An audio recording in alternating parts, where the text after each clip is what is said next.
আমরা সংবাদ পাই যে আমাদের থানার খুব নিকটবর্তী থানার থেকে 5-6টা বিল্ডিং পরেই একটা ভবনে আগুন ধরেছে। থানার নিকট হওয়াতে আমরা খুব দ্রুত সংবাদ পাই এবং ফায়ার সার্ভিসকে আমরা সংবাদ দিই। অতি দ্রুত ফায়ার সার্ভিস আসে। ফায়ার সার্ভিসের 4টা ইউনিট অংশগ্রহণ করে 9টা 10 মিনিটে আগুন নিয়ন্ত্রণে আসে এবং সে উদ্ধার কাজ শেষ হতে হতে 10টা 20 পর্যন্ত লাগে।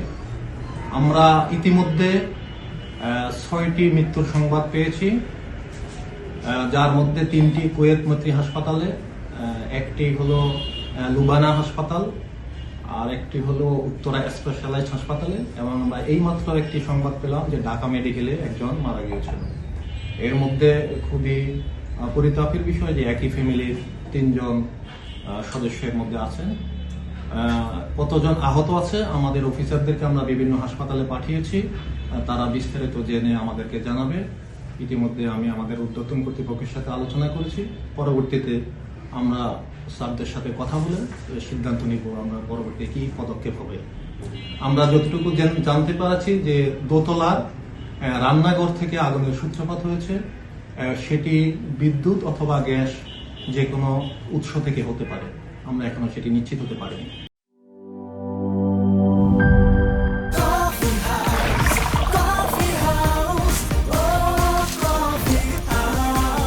কফি হাউস, প্রতি চুমুকে আড্ডা জমে।